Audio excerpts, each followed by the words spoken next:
welcome back to Cruising as Crew. My name is Lucy and I am working on Virgin Voyages, as some of you know, some of you may not know.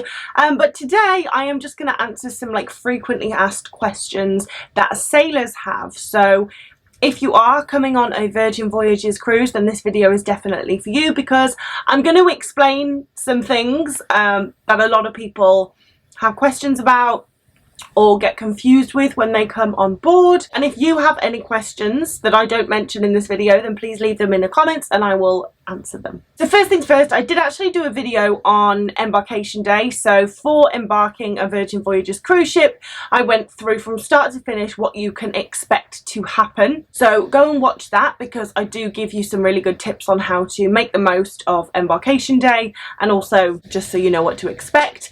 But when you're actually on the cruise, what do you do then? Well, something that you should already be familiar with by the time you get on board the cruise is the app. So when you book your cruise and you get your confirmation, you will be told to download the Virgin Voyages app. And a few weeks before you actually embark the ship, you will be able to access the app and book restaurants, book shows, and book various activities around the ship for your voyage. And this is a really good way that you can start getting excited about your holiday before you actually get on board. And I would recommend becoming familiar with the app, because you are going to be using it a lot when you get on board, because as I said, it is how you're going to book your shows, your restaurants, how you're going to see the day's itinerary and what's going on around the ship. If you get any notifications about anything, you're going to get it through the app. So really important that you become familiar with how that works. Especially if you're not ultra strong with technology, then definitely spend some time exploring the app before you come on board. Now, Virgin Voyages is very technology friendly, just like with having the app. And then of course, when you get into your cabin, there are a few techie things within the cabin that I just want to make you aware of. So firstly, the curtains that open up to your balcony are quite fancy, and when you walk in the room they will open, and after you leave the room they will close. So they are censored. However, there is a little button right by the curtains, so you can open the curtains manually or close them manually. And this little button is right by the balcony door. So as I said, if you want them closed or open, you can just go and press that little button. Now, as well, in the cabin you will have a tablet on your desk, and from this tablet you can also control the curtains, you can control the TV, you can control the lights, and you can control the temperature of the room, all from this iPad. Now, of course, I'm sure when you come on everything will be absolutely fine and the iPad will work. However, if it doesn't work for whatever reason, maybe the screen's frozen, if it is, try turning it on and off, and that usually works, just like with most technology. That's always my go-to. I'm like, turn it on and off and it will come back to life.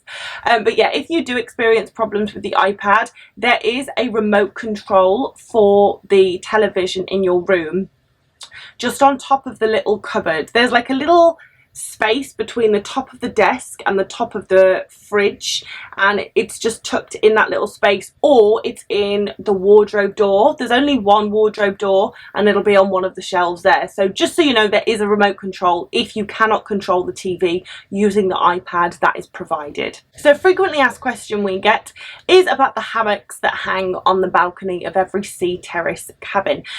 They're red hammocks and they are made by a company called Yellowleaf in Thailand. And the question is, can I buy one? Yes, you can, and you can actually buy them in the shops on board. So if you do come on board, sit in the hammock, which of course you will, and decide that this is something that you would like to take home because they are super comfortable, then you can go and buy them from the shops on deck 6. And then just a little tip about like straighteners, curlers, hair dryers, anything like that, any appliances. You will have two different plug sockets in your room. You'll have a European one and a US one. So this is just what I've found for myself and also other sailors that have come on board. If you plug your hair appliances into the European plug socket, which is the two-pronged one, you might have trouble with it. Like when I plugged my GHDs into this one, they didn't work. However, when I plugged it, can you see that? When I plugged it into the US one, which is the two like straight prongs, it worked fine. So if you are having trouble with your, any appliance that you have, just try the different plug socket. Now, being that Virgin Voyages is very tech savvy, everything is done on Wi-Fi. Virgin Voyages very kindly provide free Wi-Fi, which is something that not many other cruise lines do, so it is wonderful. And the Wi-Fi on the Scarlet Lady over in the States is amazing.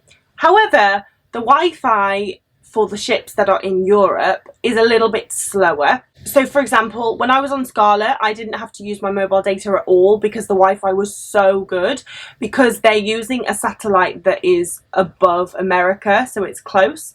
However, for the ships in Europe, we are still using that same satellite that is in America, so it has to travel that much further, which means that the Wi-Fi here is a lot slower. So I have been using my mobile data. Just to warn you, like, you will have Wi-Fi and it's strong enough to send WhatsApp messages and upload the odd Instagram picture, but you're not going to be able to watch like YouTube videos or TikTok reels or anything like that. It's just not strong enough, so you will need to use your mobile data to do those sort of things. But you might, I mean, hopefully you won't need to. There'll be so much going on the ship. You'll want to be present and enjoying your vacation. But just to warn you, the Wi-Fi is a lot slower if you are coming on the Valiant Lady. However, if you are going on the Scarlet Lady, you will be absolutely fine. And then again with your phone, this isn't mandatory, but it's something I do and I have always done, having worked on ships for years. So whenever I set sail, whenever we're going out to sea, I put my phone on flight mode. So you can still have Wi-Fi turned on when you have flight mode on. You obviously can't have your mobile data on. This is because when you have flight mode on, you won't get any like text messages or roaming charges. And of course, when you're in the middle of the ocean and you get a text from England, it's pricey. So that's what I would suggest. Just put your phone on flight mode when the ship sets sail, and then when you come into port, you can take it off flight mode. I also have my phone set to manual time and date, so you can have automatic time zone, which means your phone will change time by itself. However, because we are sailing from place to place, sometimes you can be in a different time zone, but the ship will actually keep the same time because it just makes it easier, even though that sounds really complicated when I say it. So if you are coming on a cruise, or if you are coming to work on a cruise ship, then my recommendation is to always have manual time setting on, the manual time setting on, so you have to change it manually, because it's happened before where I've had to work in the morning, I have had it on the automatic time setting, and my phone has changed time, it's gone like 1 hour backward, and then I've been late for work because my alarm didn't go off when it needed to. I really hope that makes sense. But anyway, those are my recommendations when it comes to like your mobile phone. So something that people get confused with on every ship, not just Virgin Voyages ships, are cabin numbers and how they work. So we're going to use a cabin number, for example. So we'll do 14396Z. So the first number, 14, corresponds to the deck that your cabin is on. 396, that corresponds to where the cabin is, if it's at the front or the back of the ship. So on Virgin Voyages, 0 is at the back of the ship and 400 is at the front of the ship.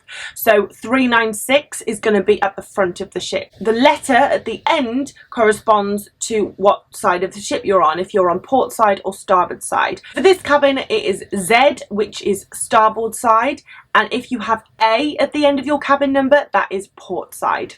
If you are facing the front of the ship, starboard side is on your right and port side is on your left. And the way I remember it is the word left and the word port are both made up of 4 letters. So a few more things that people get confused about that aren't really related to each other. The Wake restaurant is actually on deck 6, however the entrance is on deck 7. So we always get people who are trying to enter on deck 6 and they get really lost and they can't do it. So if you are going to the Wake, which I recommend you do because the food is amazing, yes, the restaurant is on deck 6, however the entrance is on deck 7. And then you have to go down the grand staircase to the restaurant. Both the Wake and Razzle Dazzle restaurants serve brunch, so you can have breakfast in the galley or the Wake and Razzle Dazzle. Again, highly recommend, they're both great. And then just like most cruise lines and hotels all around the world, on embarkation day, sailor services, guest services, whatever you want to call it, is always packed. There's always people queuing. So what I would say is, if you come across a problem on embarkation day that can wait until the next day, just go to sailor services the next day, just because it's going to save you queuing and getting frustrated. Obviously, if it's a problem that needs to be resolved now, like your key card doesn't work or something like that, then obviously you'll have to go. But if it can wait, my advice would be to wait, because why would you want to spend an hour in a queue? It's not ideal. So if you have a problem that isn't urgent, then just wait until the next day to go to sailor services. And also, if you have questions and you're going to sailor services to ask questions, I'm pretty sure that most crew members will be able to answer or get an answer to your queries.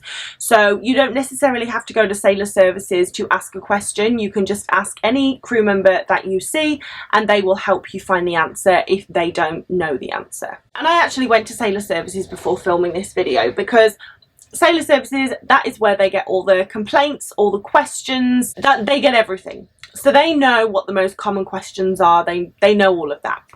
And they really helped me out with this video, to be honest. But I just said, if you had any advice for sailors that were going to come on, what would it be? And their advice was this. If the sailor is a regular cruiser on other cruise lines, they've been on, 80 cruises or 20 cruises, they cruise a lot. Normally they come on expecting this to be like every other cruise ship, and then they're disappointed when it's not. And they were like, so if we had any advice for oncoming sailors, it would be, you have to come on with an open mind and be willing to explore, because unlike other cruise lines, you're not going to be spoon-fed on Virgin Voyages. You're very much left to your own devices. On other cruise lines, there's schedules and you have activities every hour of the day, which is wonderful. For that cruise line, it works. However, on here, it's very much like the ship is yours, do what you want to do with it. There's not really any announcements from the captain. I know when I worked on P&O, every sea day we would have like at least 3 announcements from the captain, just saying like where we are at sea and what's going on, all that. You don't have any of that here.